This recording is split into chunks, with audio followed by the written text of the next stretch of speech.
Joining us now is Vanessa Neumann, and we'd love to get Vanessa Neumann on our show because she knows everything about South America. She's a Venezuelan-American business owner, contributor to the John Fredericks Radio Network. She's also the president of a company called Asymmetrica. She spent a lot of time in Brazil. She knows what's going on down there. We've got an election that's there that we need to know about, and she has written on this extensively, and she is with us now, just returning from Brazil, where we were following her work there. Vanessa Neumann, Asymmetrica. Great to have you with us, Vanessa. Great to be on again, John. Thank you so much. Always a pleasure to be with you. Now, I don't think there's anyone in America that does media that is more knowledgeable about what is going on in the Brazilian election than you are. Can you give our audience an overview? And you were there for a month. You just got back. What's going on? Yeah. So I've been all around the Southern Cone. I've been in Paraguay, Brazil, and Argentina a lot. And I've spent a lot of time in Brazil this year. And so basically what's going on is we have an ultra right-wing and ultra conservative has just swept through the first round of elections. So the way the Brazilian electoral system works is any party can run. You know, you don't. It's a different system from the American system, and you have two rounds of elections, right? So they had 13 candidates running, and then you can vote on any of the 13 candidates. And if any one candidate wins 51% in the first round, that's it. He's president. With 13 candidates, that's hard. But Bolsonaro, who's the extreme right-wing guy, got very, very close. He got to 46%. And now there'll be a runoff between him and the socialists. So the runoff is between an ultra-conservative, which is Jair Bolsonaro on the right, and the left-winger from pretty much socialist, basically, called Fernando Haddad, who was running in the place of Lula, who was commonly known as Lula, who was the former president of Brazil, who was a socialist, who was a friend of Chavez, who's now in prison for corruption. They tried to get Lula out of prison so he could run, and the judiciary said no, he stays in prison. So Haddad is the guy who ran in his place. So you have like the socialist proxy for the imprisoned corrupt president on one hand, and then an ultra-conservative on the right. And the ultra-conservative swept. I mean, there's little doubt he'll be president. No one has won the first round with such a margin and lost an election except for once in history. What do you think will happen? Well, I think Jair Bolsonaro will win, and Brazil is the biggest economy in Latin America. It has huge relations, huge agricultural exports and oil exports also, and has to China and to the U.S. and it's a big deal. You've got 147 million people voted. He's going to win because people are fed up with the corruption. Basically, as a friend of mine put it when I was having dinner with him on Saturday night, actually in Buenos Aires, I passed through Argentina on my way back. He said, look, the international left has basically robbed and ransacked our countries for 2 decades, and we're fed up with it. No one, and how could they even wonder why the Brazilians want an ultra-conservative? The socialists robbed the country of billions and billions and billions of dollars, and now we see that the effect of it, of what was known as the car wash investigation, Lava Jato, because of so much money being laundered, that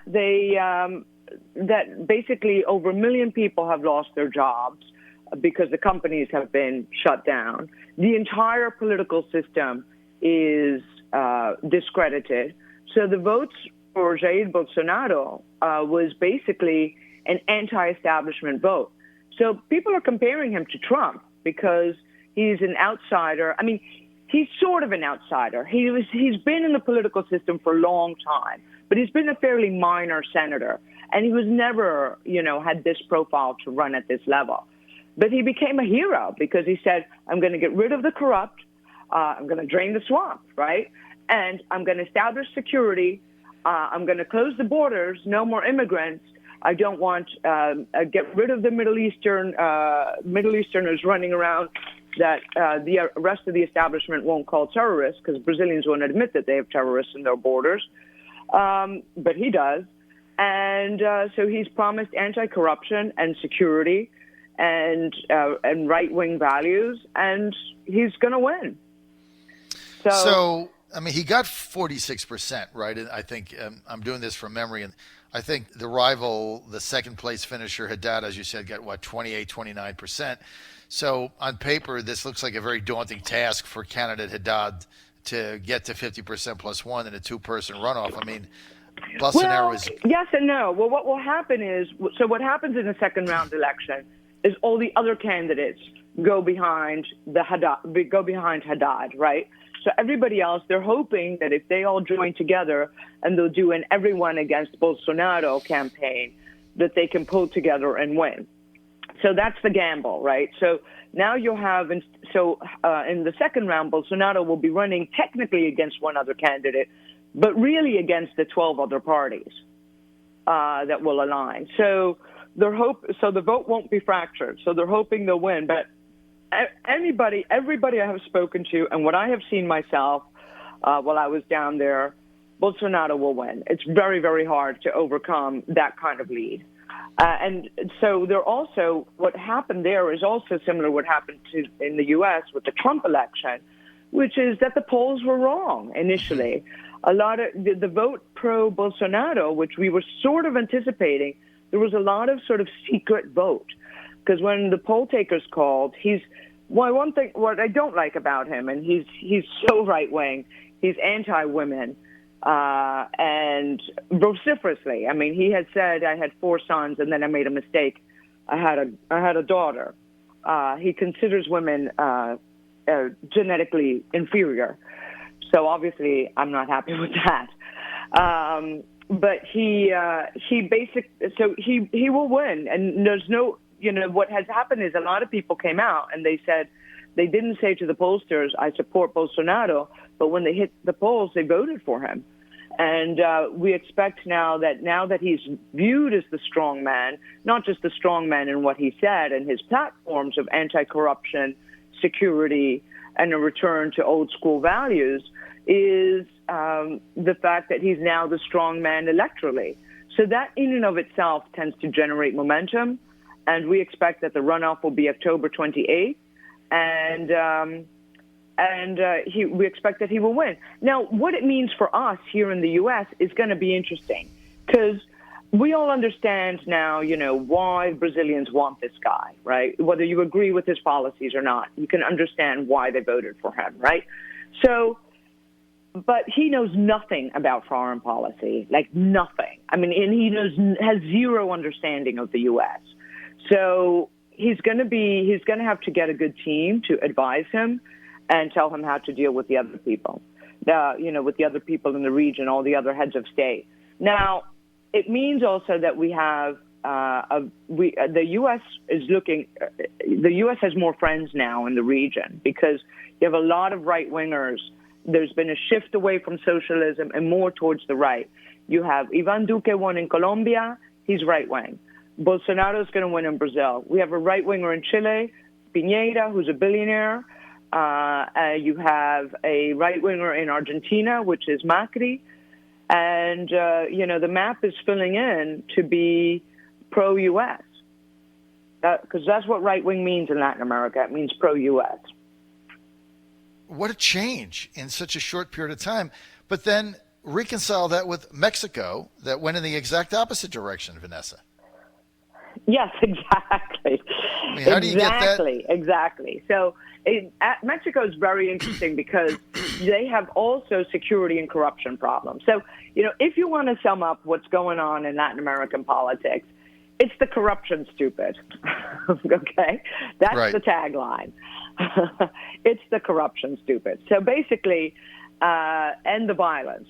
So the pendulum is swinging. So AMLO, who won in Mexico, is also dealing with extreme corruption and extreme violence from the drug cartels.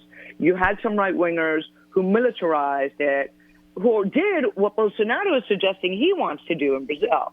So the thing that failed in Mexico is what Brazil is now going to try and do, to get the military to deal with security and kill, the cartels, the drug traffickers, and everything else, like Duterte is doing in Philippines, right?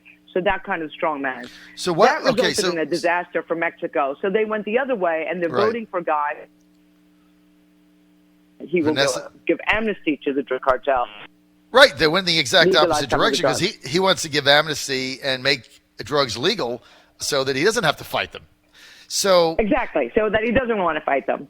Right, so everybody's trying to figure out how to deal with the same problems, and they're going in different directions to do it.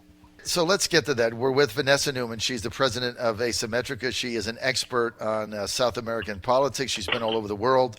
She's Venezuelan American. So, Vanessa, you look at the Philippine situation, and they use the military to stamp out the drug cartels there, and they've been very successful. I mean, that is a success story. There's no question about it.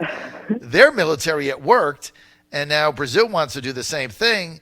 But yet when they tried it in Mexico, and they went all in, I mean, the military was involved in all these operations, and it proved to be a colossal failure. Why did it succeed in the Philippines and fail in Mexico? Oh, I don't know. I have to say, I want to be modest here. I don't want to say I know enough about the Philippines in order to, position myself as a good analyst on that. I'm not really sure. I mean, it is controversial what Duterte is doing in the Philippines. It has reduced drug consumption, but it has you do have people protesting that these are extrajudicial killings, without due process of law, and that a lot of innocent people are being killed because once you start rewarding military, they kill more people. And not often, often not the right person. Right. So that's the downside. So that that it gets dicey. It sounds, even if it's effective, it gets dicey pretty quickly. Right.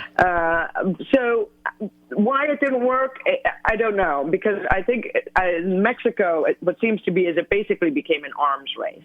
I mean, in Mexico, the cartels were already so well armed. They already have military-grade weaponry that they could outfight the military. Now, the question is, will that succeed in Brazil? Because they're already using the military in Brazil in the favelas, which is the slums of Rio, right? Which is a big, that required a presidential order. Mm-hmm. And they don't always win. When they fight the drug cartels, they're often outgunned. So he's saying that they'll do more of the same in the rest of the country. Let's see whether they have the Philippine success, so-called success, or the Mexico. I think they left it too late, and you had too much corruption. The problem is also you have the local police and the local governors had too much corruption. Now you have a similar political system in Brazil, where it's what they call a federative system, which is the local governors, like in the U.S., right? The local governors have a lot of power. It's not all rule from the top. It's a lot of local government and a lot of local enforcement. And that didn't work in Mexico. And let's see whether it works in Brazil.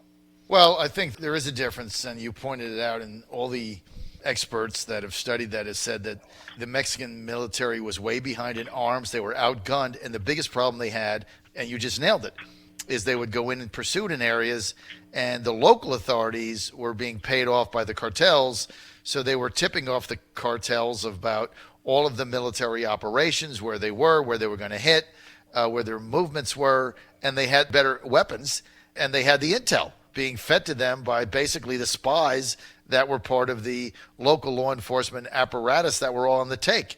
So it put the Mexican military, which is not that bad. I mean, it's not like they're incompetent.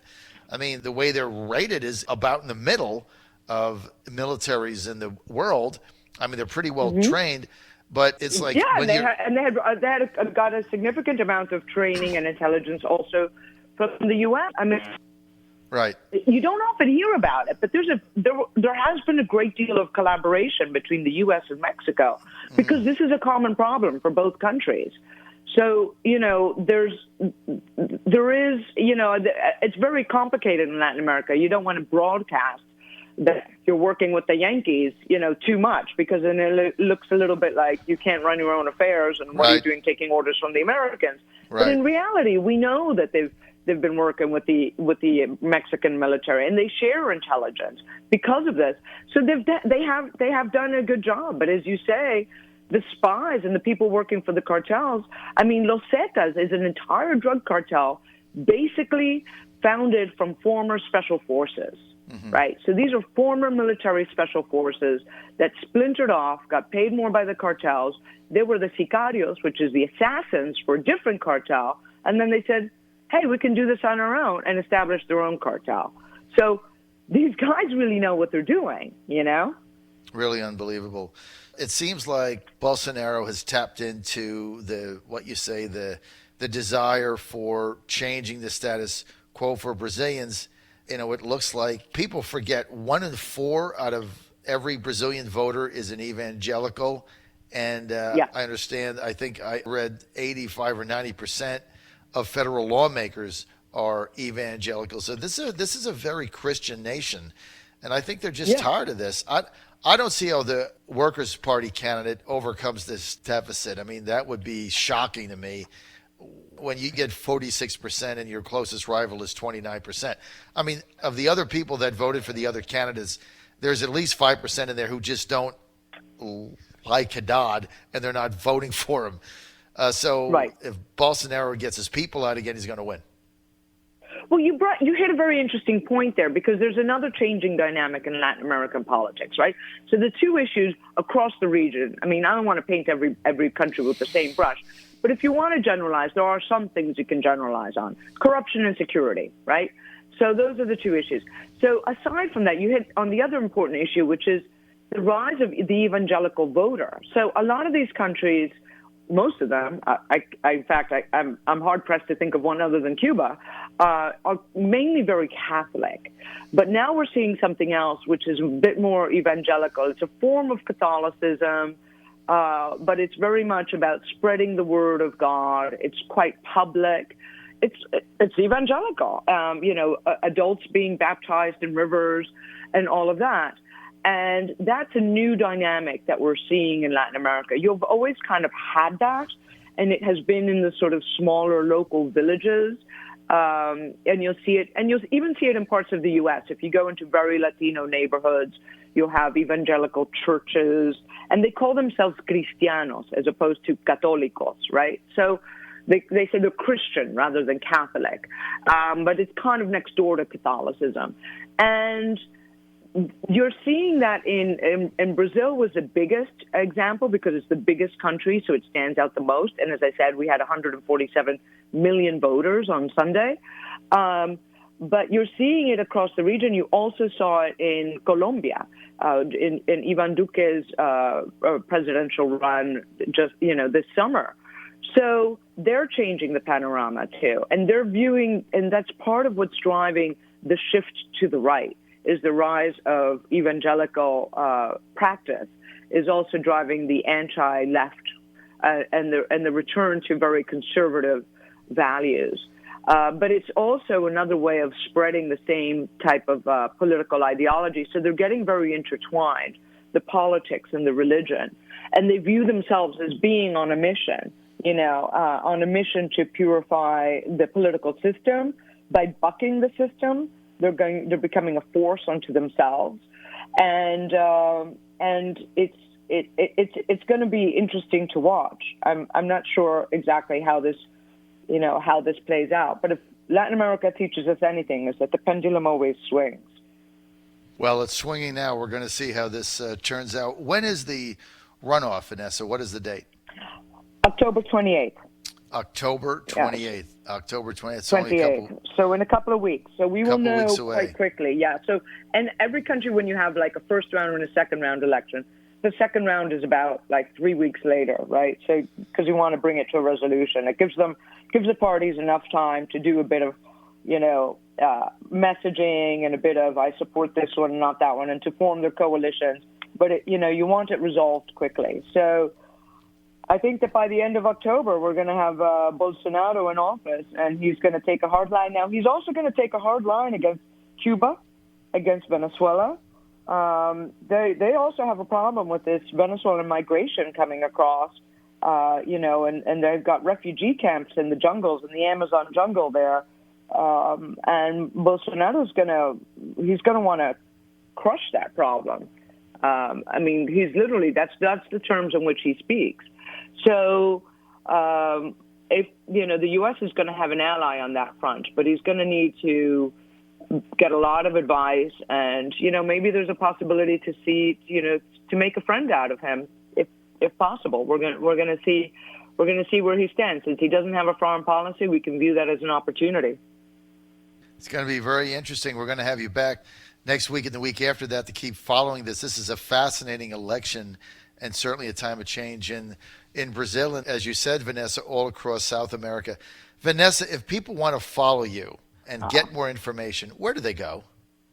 Oh, thank you so much. Well, first of all, go YMMETRICA.net, asymmetrica.net, or find me on Twitter at Vanessa Neumann, at VANESSANEUMANN.